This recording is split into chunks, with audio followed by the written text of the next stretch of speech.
નમસ્કાર. આજે આપણે એક ખૂબ જ ખાસ ડિજિટલ બર્થડે મેસેજને સમજવાની કોશિશ કરીશું. આપણે એ જોઈશું કે એવી તો કઈ વાત છે જે આ સંદેશાને આટલો અસરકારક અને યાદગાર બનાવી દે છે.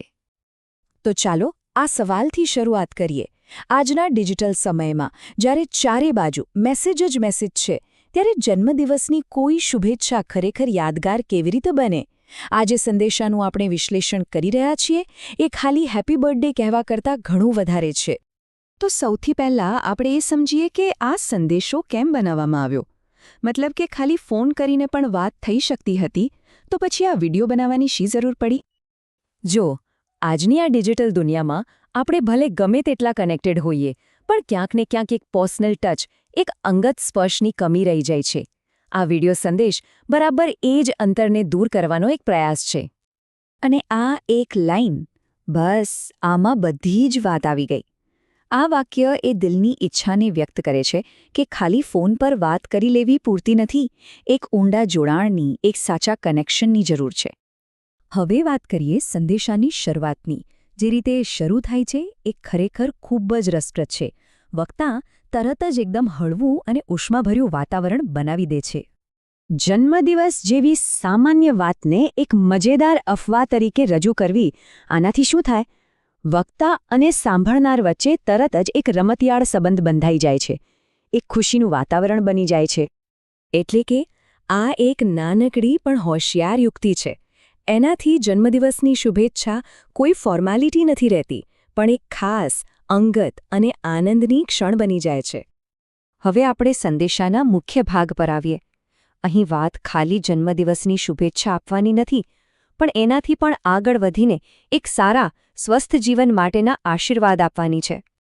અહીં જે આશીર્વાદ છે એ ખરેખર ખૂબ જ ઊંડાણપૂર્વકના છે. એને 3 ભાગમાં વહેંચવામાં આવ્યા છે. પહેલું, મનથી ખુશ રહો. બીજું, શરીરથી તંદુરસ્ત રહો. અને ત્રીજું, બુદ્ધિથી તેજસ્વી બનો. આ તો જાણે સંપૂર્ણ જીવનની કામના થઈ ગઈ.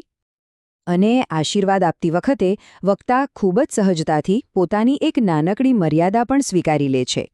આ નમ્રતા અને પ્રામાણિકતાને કારણે આખી વાત કોઈ ભારેખમ ભાષણ જેવી નહીં, પણ સીધી દિલથી નીકળેલી લાગે છે. અહીંથી સંદેશો એક બહુ જ સુંદર વળાંક લે છે. વાત હવે કેક કાપવાની કે પાર્ટી કરવાની નથી રહી, પણ એનાથી પણ ઊંડી, વ્યક્તિના ચારિત્ર્યની અને એના વિચારોની છે. આ સરખામણી જુઓ. એક તરફ જન્મદિવસની ઉજવણીની સામાન્ય રીતો છે, જેમ કે હોટલમાં જમવું કે કેક લગાવવી, અને બીજી તરફ એક ખૂબ જ ઉમદા વિચાર છે, એક એવું લક્ષ્ય છે જે ખરેખર પ્રશંસનીય છે.